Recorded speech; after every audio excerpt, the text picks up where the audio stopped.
time home last week, I only got 5 loads, which is about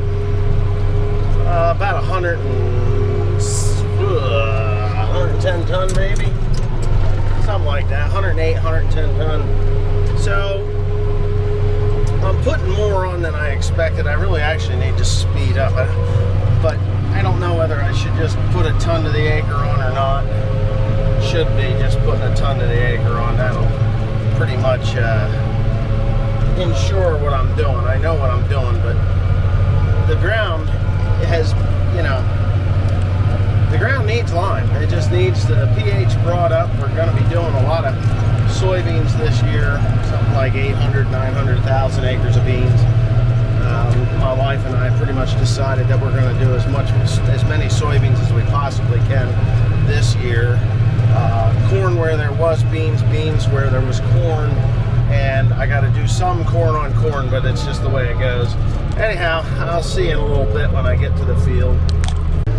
So I really didn't think this would be too interesting to anyone, but yeah, there's the lime getting swung on there.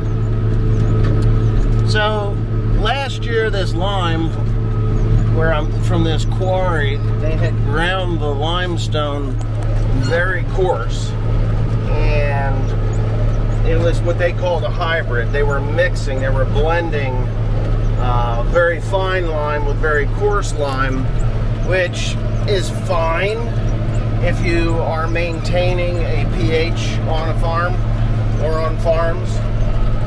But if you have low pH,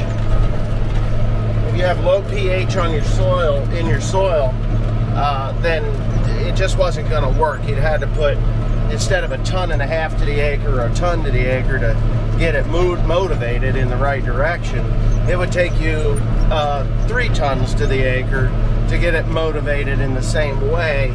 And then once you accomplished it moving in the right direction, it would just take longer, because limestone, the finer the lime, the more surface area of calcium carbonate that there is. It's like if you were to swallow a calcium tablet or chew it to alleviate some acid reflux in your gut, the calcium tablet that you swallowed would take much longer for it to work in your stomach than it would if you actually chewed the same tablet. Now, it doesn't last as long, just the same as what calcium carbonate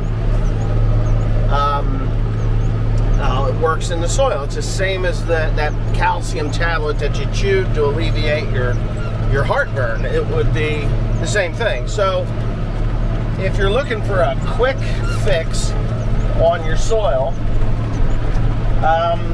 I mean, not a quick fix, but a much faster response in your liming, in your pH adjustment. Let's see if I can just show you what I got going. I don't think I'm going to have enough to finish this field. Matter of fact, I know I'm not going to have enough to finish this field. It's going to be close, though.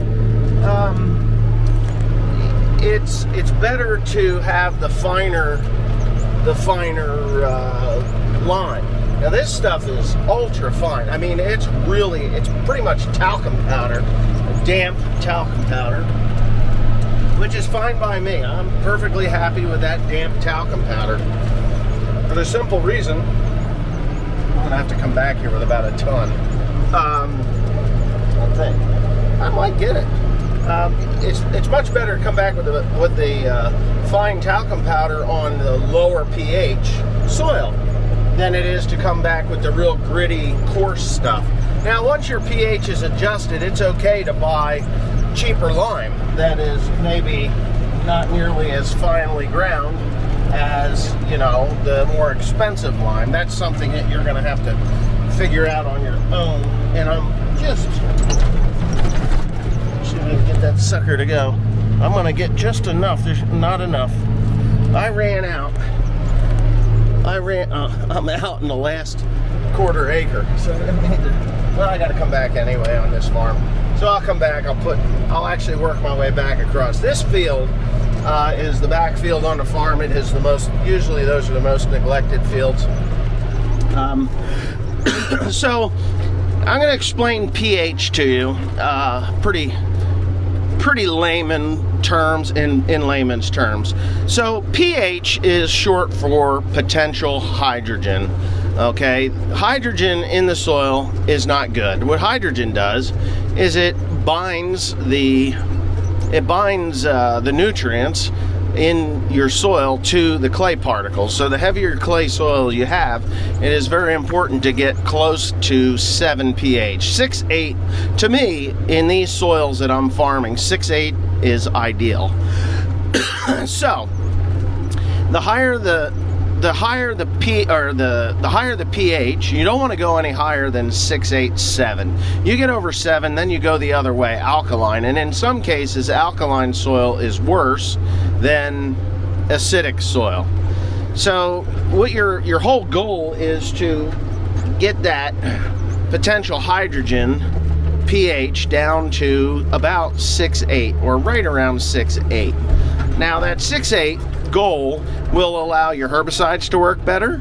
It will allow your the fertilizers to work better, because the overall health of the soil is better. Your microbial activity starts to die off at about 6.5. So in order to really maintain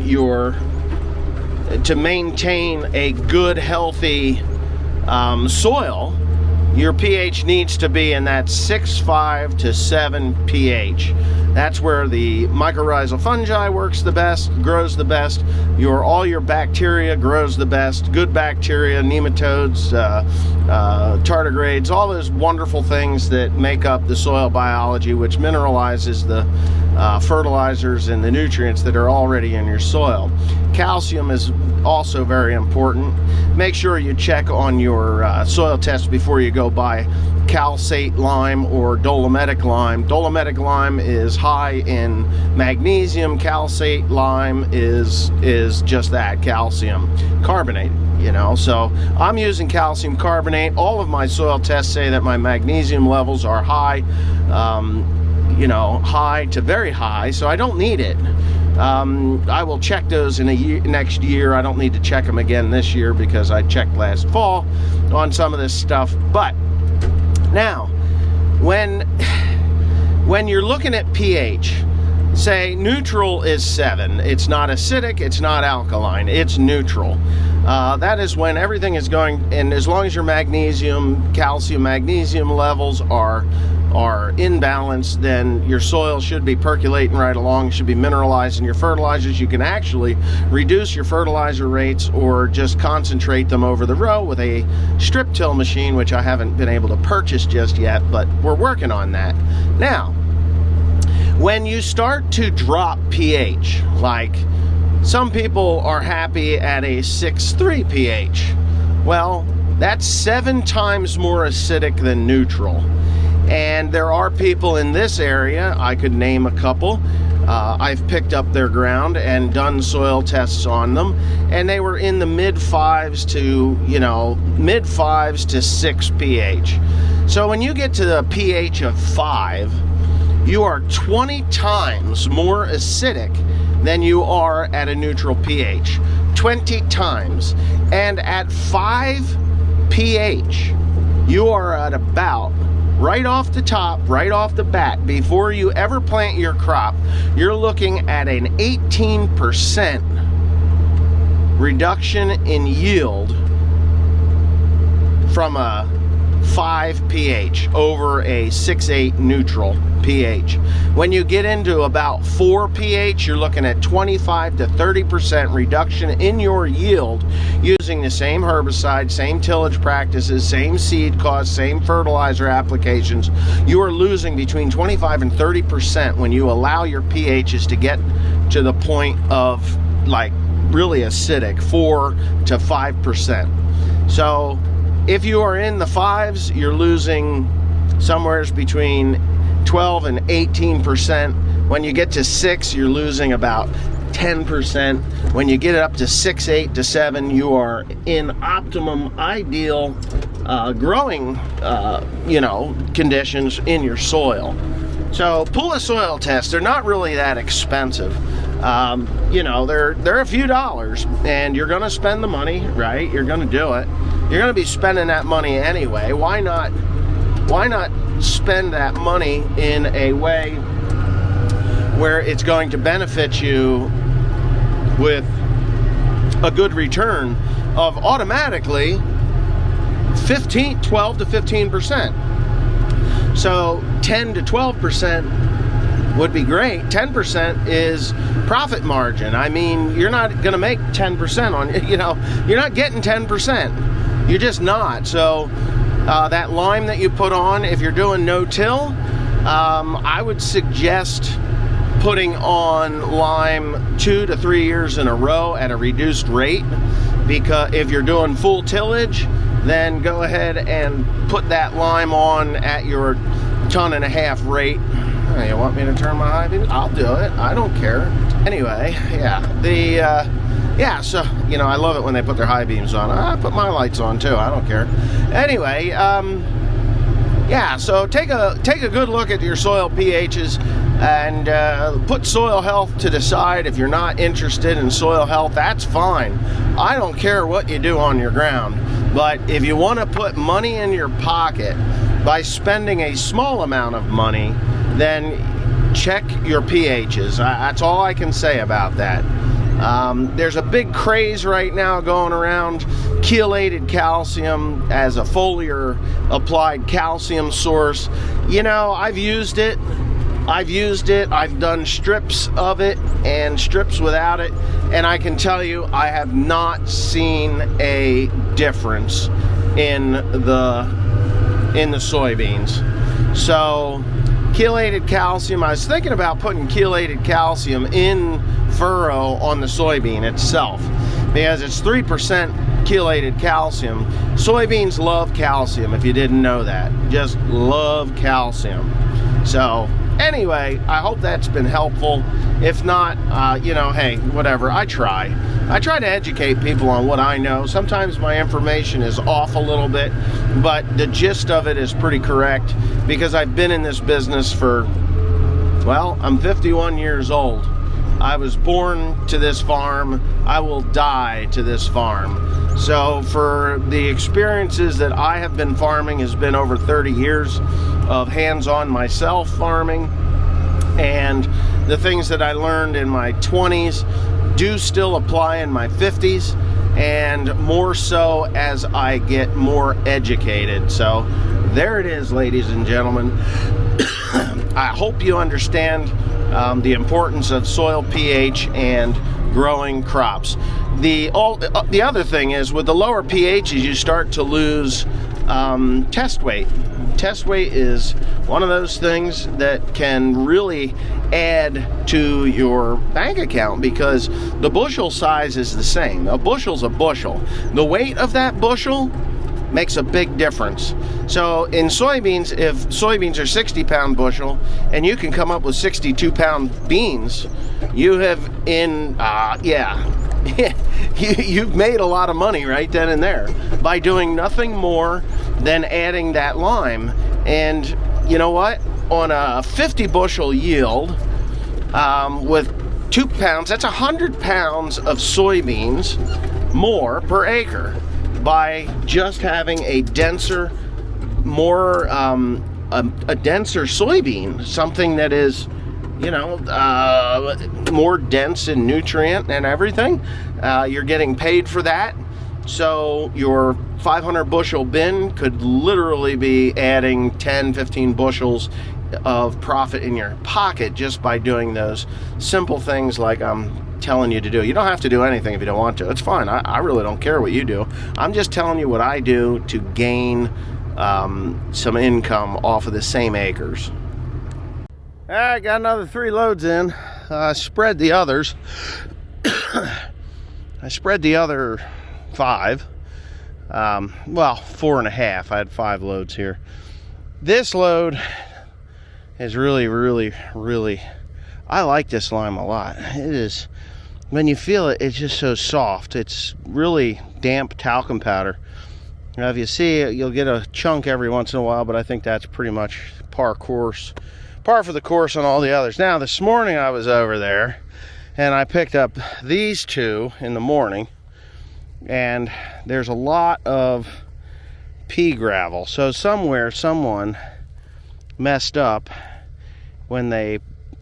I'm going to tell you a little secret about this stuff. The truck drivers, if they get overloaded, and I've seen them do this a lot. There's guys that have no problem opening up the coal chute, pulling out a couple 100 pounds of material, stone, whatever, and then closing the coal chute, reweighing, they're under 80,000 pounds, and then they can go on out. But there's some guys that are just jerk-offs, right? And what they'll do is they'll just pull up any old place in the quarry, and they'll dump the entire load and then go get reloaded. And I got a feeling that a portion of that, you can see it here, this is all pea gravel. So it rolled out the top. I mean, there's more of it in there than I'd like to see, which doesn't do me any good. Pea gravel is not gonna adjust your pH very well. It will maintain it for a very long time, but it's not ideal. I mean, if you're going to put pea gravel on, you might as well put 20 ton to the acre, and then maybe it'll work in and keep it neutral forever. I don't know. But the second go round, that was the same, and you can see the different colors. So you know when you've got good calcite lime when you can see here. I'm going to put my hands in here. You see this grayish color, that grayish color there? That is a reaction that the lime is having with the aluminum in the trailer. So it is it's a fine lime. It's a good lime. Other than the quarry sometimes maybe screw up a little bit, but you know, I don't think the quarry's screwing up as much as the truck drivers are doing their thing. And if you know truck drivers, sometimes they can be pigs. I mean, especially, I hate to say it, but especially triaxle drivers. Those guys can be real assholes. I've had dealings with triaxle drivers, and I'm not saying all of them, but they're, you know, more than a couple of times I've been not very impressed with triaxle and dump trailer operators. I've seen 3 trailers go over them, 3 trailers go over in my time. I was not operating any of them. That's why I bought a walking floor, is because I just felt that it's the safest thing. Yeah, it's a little heavier. No, you can't haul as much, but you know what's not going to happen? You're not going to dump the trailer over. You're not going to dump the trailer over on a hill because you weren't on level ground. So yeah, you can see how gray that is compared to here. Let's just set it on there. See the difference? That's from the aluminum. It's a reaction to the aluminum, and we're talking 2 hours of being in there. I couldn't imagine what it would be if I left it in there all night. It would just do its thing. You know, moisture and lime and aluminum, it'll have its fits, you know, and just continue to do whatever it does. Yeah. So anyways, that's another one of the reasons why I went with the walking floor over the dump trailers, because I know too many people that have dumped them over. Yeah. The former truck driver that I had, Carl, he dumped one over. He left here and went to work for another farmer up the road, former friend of mine, and won't even get into that situation. And he dumped that trailer over. Just dumped it over. You know, got on, wasn't even level. And, you know, of course, some of these guys, it's not my fault, you know. Not my fault. It's your fault because the field isn't level, kind of a reaction. When you get those, you get people like that, you can't work with people like that. You know, I like someone that can admit they're wrong. I admit when I'm wrong, trust me. I know there's a lot of people that don't think I do. I can tell you right now, if you can prove that I was wrong on something, I'll say I'm sorry, and I will tell you that I was wrong, and I will do everything that I can to make it up to you. And that's just the way it is, usually at great cost to myself. But anyway, with that being said, that's 3 loads in a day. Long day. I'm kind of tired, and I'm gonna go ahead and head for home. I'm gonna take this truck up, back it around, and go to bed. I'm tired.